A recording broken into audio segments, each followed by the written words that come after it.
Hey, what's going on, guys? Rome Gaming here. Before we get started, I just wanted to mention some of my socials in the description of the video. If you want to support the channel, please check those out. If you want to support the channel in other ways, please consider just dropping a like or a nice comment somewhere on the video. It really helps the algorithm push our content out there to a broader audience. With that being said, hope you guys enjoy the episode. Hey, what's going on, guys? Rome Gaming here, back into the video. Today's episode, we're going to be going over Restoration Druid for Mythic Plus in the War Within. Okay, let's go ahead and first talk about hero talents. So right now, we're just going to discuss Keeper of the Grove. It is outperforming Wild Stalker by quite a bit. So in almost all scenarios, we're going to be running Keeper of the Grove. So the way Keeper of the Grove works is through Dream Surge here. So our Grove Guardians are going to cause our next targeted heal to create 2 Dream Petals near the target. This is going to heal up to 3 nearby allies for X amount. This can stack up to 3 charges. So the vast majority of this tree is going to revolve around our Grove Guardians ability. So these Dream Petals are going to come out as Grove Guardians heal, and they just basically do a bunch of passive healing for us. Then down here at the very bottom of the tree, we have Harmony of the Grove. So each of our Grove Guardians out will increase our healing done by 5% while active. And you kind of see here when we type in the word Grove Guardians, really the left side of the tree is going to focus more around our Grove Guardians. So they'll also cast Moonfire. And then we also have a talent here, Power of Nature. Grove Guardians increase the healing of our Rejuvenation, Efflo, and Life Bloom by 10% while active. And then finally here in the bottom left, we have Bounteous Bloom. Your Grove Guardians healing is increased by 30%. Over here in the middle of the tree, we have Expansiveness. Your maximum mana is increased by 5%. And then one of the core parts of this tree, probably why it's in the very center, is Cenarius Might. So casting Swiftman increases our haste by 10% for 6 seconds.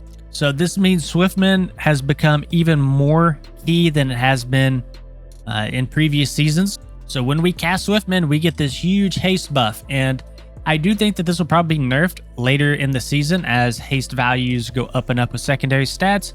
But right now, it's very powerful. So Swiftman is something that you're going to want to track and make sure that you are using it very frequently to get that big haste bonus. Then down here at the bottom, we have Power of the Dream. So healing spells cast with Dream Surge generate an additional Dream Petal. A lot of people are taking this right now. It might be preferred for a lot of people, but I personally like Control the Dream. Control the Dream here. Time elapsed while your major abilities are available to be used is subtracted from the ability's cooldown after the next time you use it, up to 15 seconds. Affects Nature Swiftness, your Tree of Life, and Convoke the Spirits. And the reason I really like this is because it basically turns our Convoke the Spirits into a 45-second cooldown instead of a 1 minute. So basically what this means is if Convoke the Spirits comes off cooldown and you wait 15 seconds before you use it, that 15 seconds is then subtracted from the next cooldown, making a 45-second cooldown rather than a 1 minute. So I really like that one personally. We also have Protective Growth, so your regrowth protects you, reducing the damage you take by 8% while your regrowth is on you. We have Grove's Inspiration, Wrath and Starfire damage increased by 10%, Regrowth, Wild Growth, Swiftman healings increased by 9%, and then Blooming Infusion. Every 5 regrowths you cast, make your next Wrath, Starfire, and Tingling Roots instant, increases all damage it deals by 100%. And then also every 5 Star Surges you cast, makes your next regrowth or Entangling Roots instant. So kind of a yin and yang thing going on there between like your Wrath, Starfire, Star Surge, and Regrowth. They all kind of benefit each other. Okay, let's quickly talk about stat priority. So obviously the main stat priority is going to be intellect, and typically that comes with item level. So in almost all cases, you have to be focusing on item level over anything else. And then our main stat priority, so I'm on beta on this specific character, so that's why my stats are kind of all over the place, but really you're going to be focusing on haste as your main secondary stat. And the reason we want haste is because haste kind of complements our mastery, right? The more haste we have, the more hots we can get out quicker, thus more mastery. So haste is also very important because that reduces our global cooldown. And one of the big issues with Restoration Druid is we have large ramp up time. So it takes a few seconds for us to really pump out our healing. So the more haste that we have, the quicker we can get into our ramps to heal. And then also the faster that our heals actually tick forward.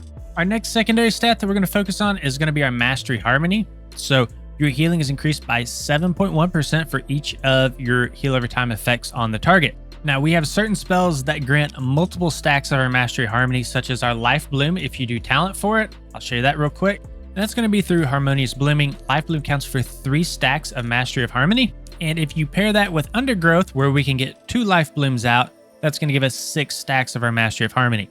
So just by getting 2 life blooms out, our healing is increased by 40%. So very, very important to always track your life bloom and always have it up. It does matter who it's on, obviously, but for the most part, what's even more important than who it's on is just the fact that it's up. And those are going to be the 2 stats you're going to focus on more than anything else. Outside of that, you can focus on some critical strike if you want more damage, and you also can focus on versatility if you want more survivability. I recommend more versatility over critical strike. Okay, now let's just talk about general rotation and talents and just how the spec plays. And we're actually seeing a larger emphasis right now in regrowth, so let's just talk about that first.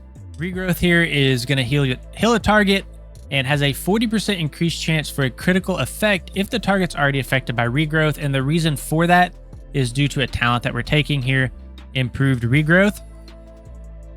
So this is going to be one of your main spells.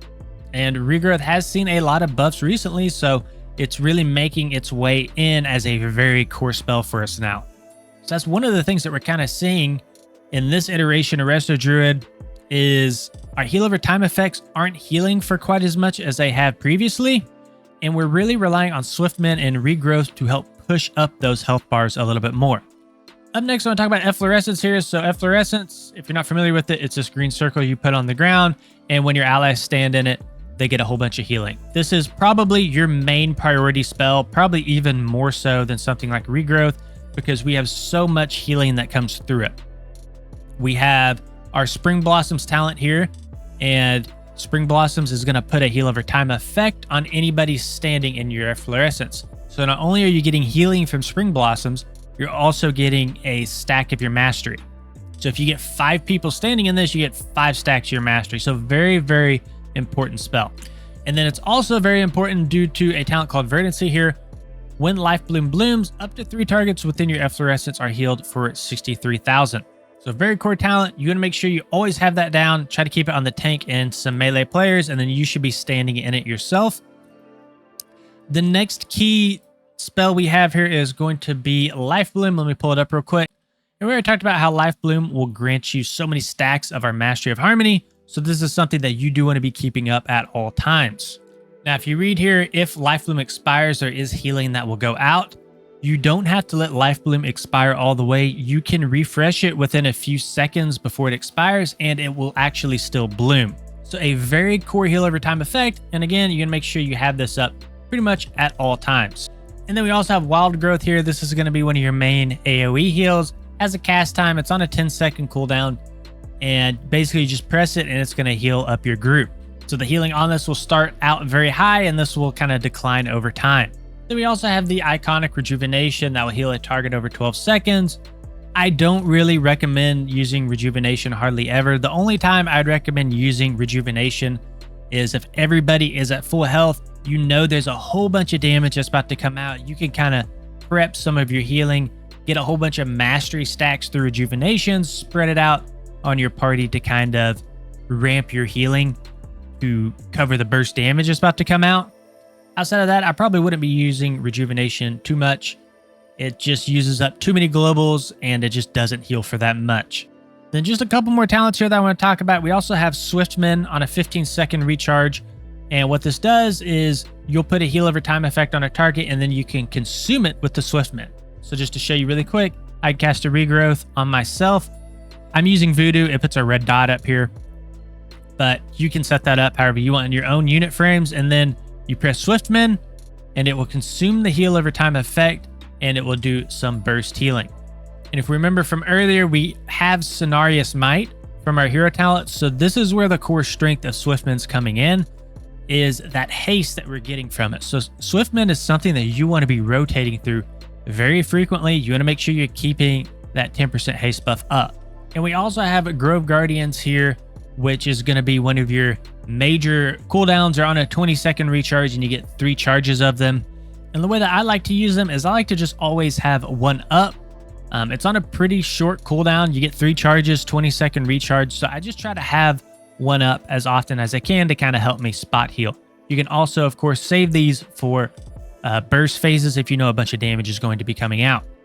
Okay, so that's some of the baseline spells. Let's kind of talk about your healing rotation. Okay, so Resto Druid is just kind of weaving in between these spells here at the top of my bar. So you want to make sure your Efflorescence is always down.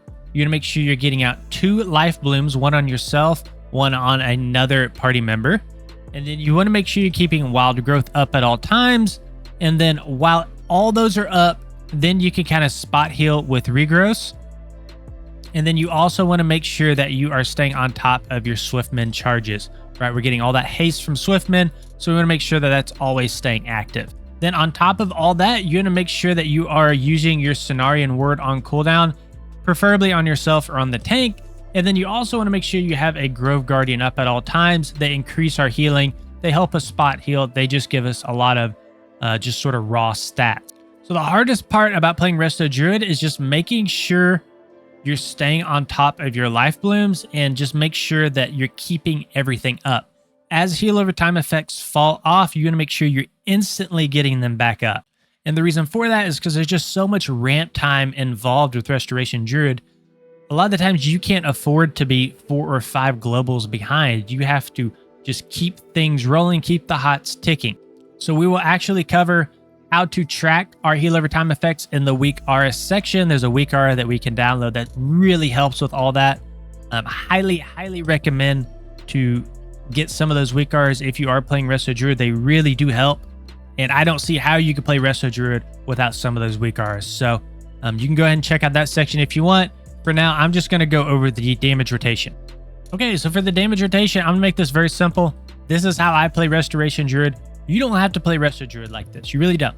If you want to play Feral Form, that is completely fine. I don't play Feral Form, so I'm not going to go over it. I personally have been seeing great success by just running this caster form here, and I'll kind of go over why, but this is just the way that I play Restoration Druid. So this guide is kind of more geared towards beginners, and I would probably recommend for beginners to start out with a more caster form approach rather than the feral form approach. So a lot of people might disagree with that, but that's just my 2 cents there. So again, in this video, we're just going to cover the caster form. So caster form is actually pretty simple. The main thing when you go into a Mythic Plus trash pack is you want to make sure that you're applying Sunfire. So Sunfire will hit all enemies within 8 yards. So you have to worry about like going around individually clicking each mob. Sunfire will handle it. Now, unfortunately, we also have Moonfire. Moonfire is going to be one of those that will actually do more damage than your Sunfire, but it's a little bit harder to apply and it will cost more global. So it can be a little bit more risky to use. But if you can, you want to make sure you're getting Sunfire out and then Moonfire out on each target. Now from here, typically what I do in a trash pack is I'm just spamming Starfire, and I don't even really worry about Wrath or Star Surge. Now, if you do get down to, let's say, 2 or 3 targets, you could throw some Star Surges in there. But for the most part, just get out your Sunfire and Moonfires and just go straight into Starfire spams. Now, in single target scenarios, things will change just slightly. What I like to do is apply my Sunfire, Moonfire into a Star Surge, and then just straight into Wrath spams. And then just kind of rinse and repeat. Then one other thing I wanted to talk about here that I did just kind of miss is Master Shapeshifter and just kind of how it works with mana management. So I want to talk about this in the damage section specifically. And since we are focused on more of a balanced form in this specific video, Wrath, Starfire, and Star Surge will deal 30% additional damage, and they will generate 43,000 mana. So what this means is through your normal damage rotation, you can actually generate a ton of mana. So the beauty with this talent is we are now free to overheal as just about as much as we want because we have access to pretty much infinity mana. And this has really helped solve the age-old problem with Resto Druid and mana management and overhealing too much, because you overheal too much, you just burn through your mana. So if you can pair this with, let's just say, a Heart of the Wild and a Reforestation proc in your Tree of Life form, you can get those instant cast wraths and you can quickly refill your mana bar. So I'm not saying that's super practical to do, but just something to kind of think about. So just to show you guys what this looks like, I'm sitting at about 60% mana, so I'm just gonna start spamming some wraths. and you can see how quickly I'm regenerating my mana. So through 10 Wraths, I probably generated, I don't know, probably about a third of my mana bar. All right, now let's kind of talk about utility, defensives, and cooldowns. So I personally run Typhoon. I think it's a pretty useful ability. It's on a 30-second cooldown. What this does is this will kind of blast the target backwards from you. And then also, I have a macro. We'll kind of talk about this in the macro section, but I pair my Typhoon and Ursol's Vortex into one button. So if you're not sure what Ursol's Vortex is, basically what it does is it puts a vortex on the ground and it kind of sucks enemies into it. Really good, just for example, on the little worms on the first boss of Necrotic Wake, you have to kind of kite and CC the mobs. So Typhoon and Ursol's Vortex combo is very, very strong there. And I like to just put them into one button because Druid has a lot of keybinds already with like shape-shifting forms and whatnot. So just having them in one button is useful to me. We'll cover that in the macro section. We also have Convoke the Spirits, which again, like we talked about earlier, will turn into a 45-second cooldown if you are taking the correct hero talents for that. And the way this works is it's kind of a channeled ability, and it will either do damage. It's kind of like a smart button. It'll do damage or healing based on what's needed. So this has a channel time associated with it, so we can just go up to the dummies and cast it. And you can see I'm casting all these different spells, these damage spells. You can see I put some heal over time effects on me, and it just kind of casts these spells at random. And you can see down here on my cooldown, it actually started at 45 seconds instead of 1 minute.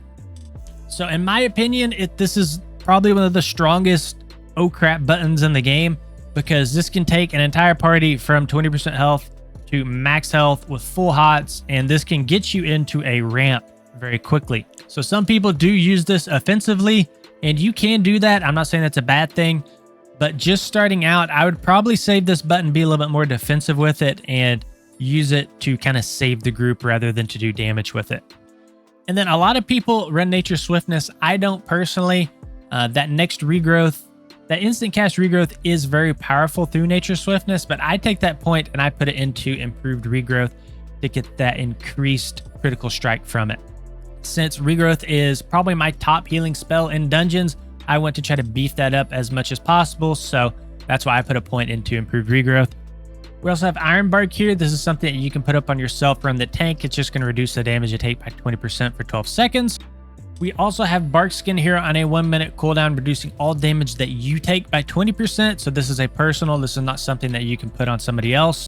And then we also have Heart of the Wild here on a 5 minute cooldown. So since I'm kind of focused on more of the caster form, we can look at the balance section. So the cast time of balanced spells is reduced by 30% and the damage is increased by 20%.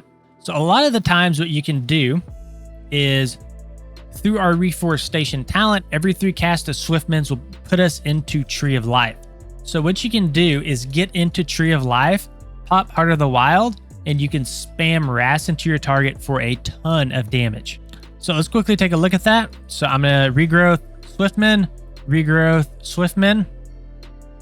I'm going to pop my Heart of the Wild, and I'm just going to spam Wraths here. And you can see how much damage I'm doing. Yeah, we're doing 500k DPS. So really good for bosses. You can still see I still have like 30 seconds left on Heart of the Wild, so you can funnel that into more damage if you want, but just kind of a nice little combo there. Or if for whatever reason you are running Tree of Life instead of Convoke the Spirits, then you can just pop Tree of Life and then go into those Wrath spans. You get 30 seconds of Tree of Life, so very nice damage combo there. Then we also have another cooldown here called Nature's Vigil. For 15 seconds, all single target healing that we do also damages nearby enemy targets for 20% of its healing done. So when you do get your full hots out, you can pop this spell and it will do a ton of healing, especially during like a high damage phase when there is a lot of healing that needs to be done. In terms of utility, we do have Mark of the Wild, so we can put that up. It's going to give our entire party 3% versatility, probably one of the strongest party buffs in the game. We also have a battle res called Rebirth here on a 10-minute cooldown. This is going to return a party member to life, and you need to be very careful with this because other members in your party could also have a battle res, and you will share a timer with them. So you can kind of mess up their battle reses if you use this on somebody who you're not supposed to use it on. Other utility that we have is something like Stampeding Roar. It's on a 1 minute cooldown. You can just kind of cast it here. You go into bear form, and it just increases the movement speed of your whole party by 60%. And then you do have a personal one here called Tiger Dash, which puts you into tiger form, puts a little dash ability on you. Really good for getting out of swirlies. And then you do have kind of a built-in health pot renewal on a 1.5 minute cooldown, which will heal you for 30% of your maximum health. So really nice. I just keep it next to my health potion and just use it kind of as needed. And then we also have our Nature's Cure, which will remove a curse, magic, and poison effects. So one of the better dispels in the game. All right, now let's kind of talk about macros and weak auras. So I start out all my class guides with letting people know that there is a built-in mouse over function in the game. So just go to your options here, escape options, type in the word mouse over, and check this box called mouse over cast. And this turns all of your spells into a mouse over now. So if you're not sure what a mouse over is, basically this allows you to cast spells on targets without having to click them. And that's really good because that's less cognitive overload, less things that we kind of have to think about. And it also reduces our clicks. So this is probably one of the best tips that I could give in this entire guide, is to enable mouse overs and get comfortable with that, because the less clicking that you're having to do, the more you can focus on your damage and your healing. So just to show you really quick what that looks like, let me find somebody. I'll heal this tar in here so you can see when I have him selected, it pops up over here. So I'm going to deselect him, and then I'm going to cast my life bloom on him. And you can see my life bloom is on him now ticking, and I did not have to select him. Also works the same way with party frames. All right, first macro I want to talk about is the Typhoon Vortex macro. So reset equals 30 because Typhoon's on a 30-second cooldown. So what we can do is we can Typhoon and then Ursol's Vortex right within the same button. Then we can kind of get out of it and it will reset. Now you can change that reset equals to 30 to whatever you want. You can change it to 20 seconds. Doesn't really matter. It probably would be better to change it to something like 20 seconds, to be honest. But that does help us with a little bit of button bloat there. We do also have a Stampeding Roar macro here, so this will cast our Stampeding Roar ability. Then we can cancel form with the same button so that we can get out of bear form quickly. So I made a few small changes here, but basically what you do is I have it on my Alt 3 button here. So I'll press it. You can see I'm in bear form. I'll press it again. Now I'm out of bear form. So a good way to kind of shift very quickly. And then we also have the same macro if you do take your Incap Roar for your AoE interrupt. So I'll just quickly show you what that looks like. I'm not going to spec into it or anything, but here is the macro here. So show tooltip, cast Incap Roar, cancel form. Exact same thing, just change the spell name. All right, now let's get into weak auras. So the first one I want to go over is Reforestation. If you're not sure what Reforestation is, every 3 casts of Swiftman will put us into Tree of Life. So this is something that you want to be tracking. So you want to be timing your Tree of Life as best as you possibly can around those tough trash pack. So just to show you guys what this looks like, you can see here I have this little seed that's glowing. You can see him at 2 stacks. It's got the same icon as Reforestation in the talent tree. And when it's glowing like this, this means that your next cast of Swiftman is going to put us into the tree. So I cast Regrowth, I'll Swiftman. You can see I'm now in the tree form, and I get those instant cast regrowths. Then after you go into Tree of Life, the icon goes away, and it doesn't pop back up until we start counting stacks again. Now, the other weak aura I want to show you guys, I've been kind of hiding it this whole time, just because I wanted to specifically talk about this in the weak aura section. This is probably the most important part of the whole video. Being able to stay on top of your hots is so important as Resto Druid. If a life bloom falls off, if 2 life blooms fall off, you're losing now 40-something% healing.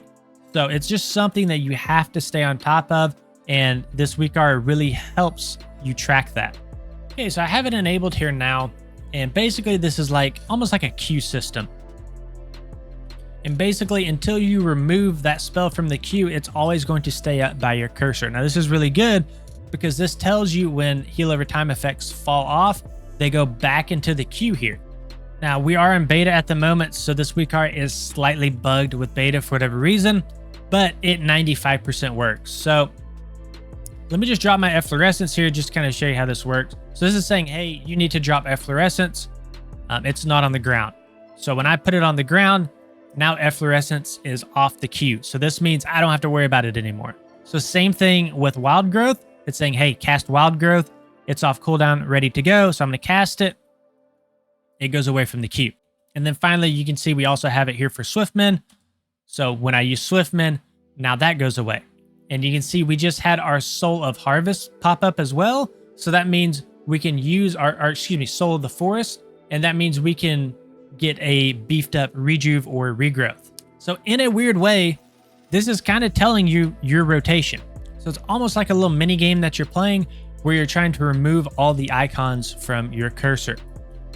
And the great thing about this weak art is it just takes all the thinking out of playing Restoration Druid, all the management out of it. Now, I'm not saying that this makes Restoration Druid easy mode. I think it's still one of the hardest healers to play, but this does make things easier, at least for me. So yeah, guys, that's going to be it for this video. Let me know if I missed some weak arts, if I missed some macros. I have a list I'm kind of building out, and each season I'm going to try to add to the list and just try to make my guide a little bit better and better as each season goes on. So let me know what I missed in the comments below, please, and I'll make sure to add that to the next video. So if you guys enjoyed the video, please consider liking and subscribing to the channel. Also have some socials in the description of the video if you guys want to check those out and help support the channel. We will see you on the next one. Thanks for watching.